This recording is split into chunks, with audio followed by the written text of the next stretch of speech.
Praise the Lord, ஹல்லேலூயா. ஆண்டவருடைய நாமம் மகிமைப்படுவதாக. மோசே என்கிற ஒரு பெரிய கோத்திர தலைவன் இஸ்ரவேல் ஜனங்களை எகிப்தின் கைகளிலிருந்து மீட்டு கொண்டு அழைத்து கொண்டு வருகின்றான். அவனுடைய வாழ்வு ஒரு பெரிய சவாலான வாழ்வாக இருக்கிறது. யோசித்து பாருங்கள், ஒரு குடும்பத்திற்கு தலைவராக இருக்க ஒரு குடும்பத்தை நடத்தி செல்வதே மிகப்பெரிய கடினம். ஒரு பெரிய பிஸ்னஸ் தொழிற்சாலைக்கு ஒரு எம்டியாக ஒரு உரிமையாளராக இருக்கிறவர் அந்த தொழிற்சாலையில் அத்தனை மக்களையும் ஒருங்கிணைத்து நடத்தி செல்கின்ற ஒரு காரியம் மிகப்பெரிய கடினமான காரியம். இவைகள் எல்லாவற்றையும் நாம் பார்க்கிறோம். எல்லாரும் நேர்த்தியாக சொல்லப்பட்ட வேலைகளை சரியாக பொறுப்பாக செய்வதில்லை. இப்படி பல்வேறு சம்பவங்கள் பல்வேறு இடங்கள் நடைபெறுகின்றன.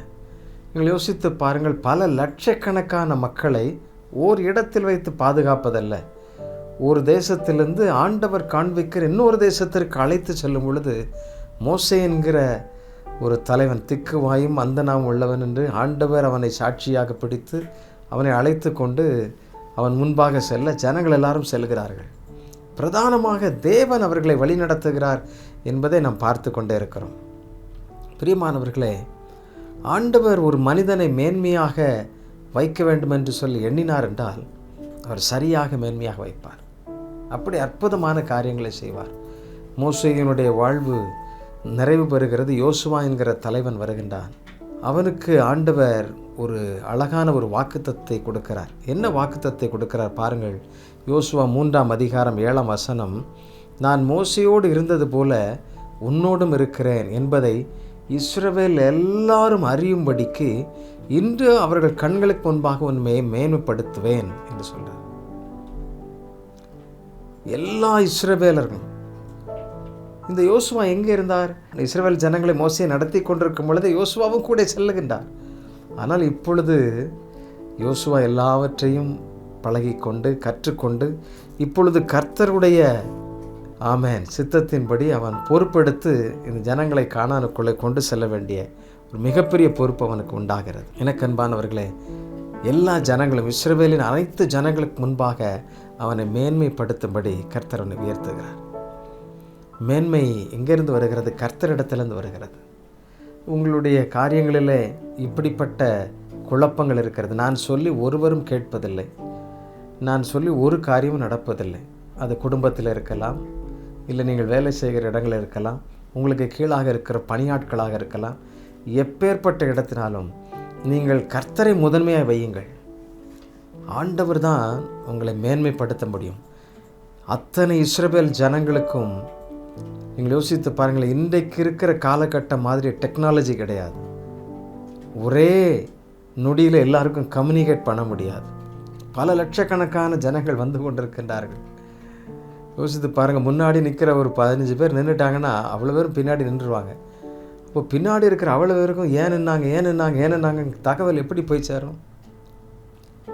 இவைகள் எல்லாம் அந்த காலகட்டத்தில் நேர்த்தியாக சரியாக கர்த்தர் வழி நடத்தி இருக்கிறார். மேகம் நின்ற உடனே ஜனங்களும் நின்றுறாங்க. அவ்வளவு கர்த்தர் அற்புதமாக நடத்துகிறார். பிரியமானவர்களே, ஆண்டவர் உங்களை மேன்மைப்படுத்துவார், உங்களை சரியாய் நடத்தி செல்வார்.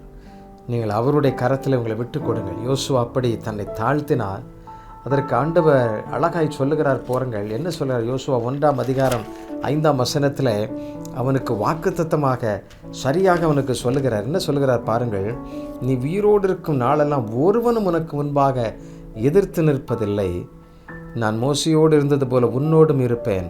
நான் உன்னை விட்டு விலகுவதும் இல்லை, உன்னை கைவிடுவதும் இல்லை.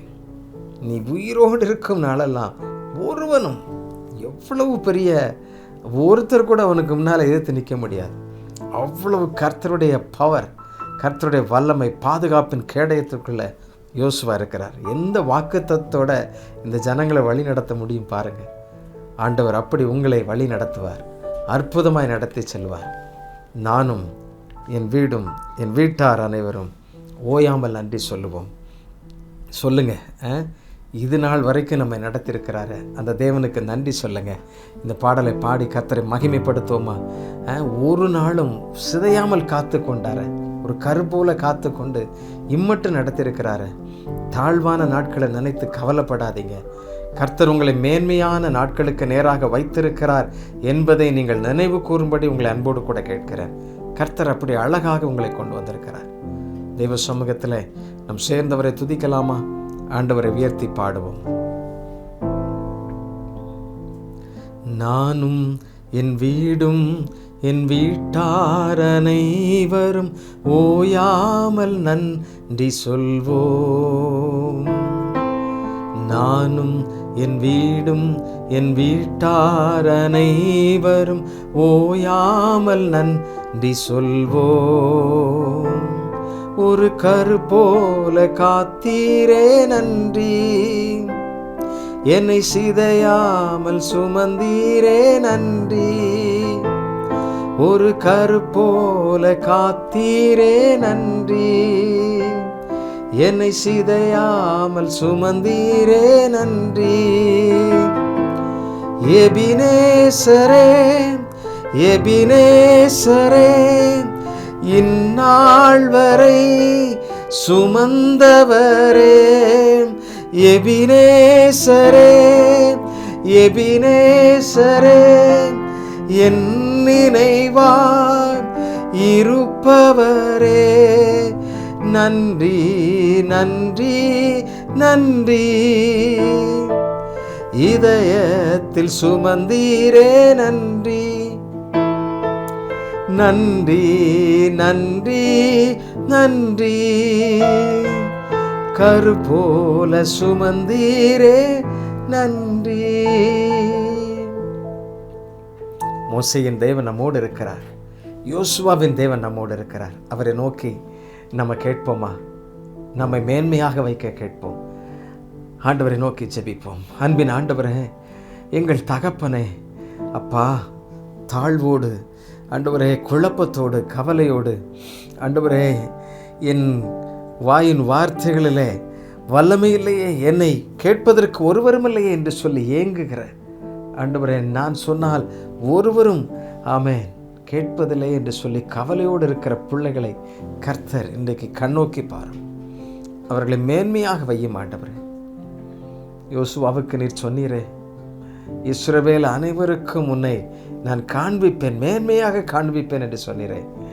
எந்த இடத்துல உடைய பிள்ளைகள் ஆண்டவரே தாழ்த்தப்பட்டு போனார்களோ, அங்கே கர்த்தாவே உடைய பிள்ளைகளை நீர் மேன்மையாய் வைப்பீராக.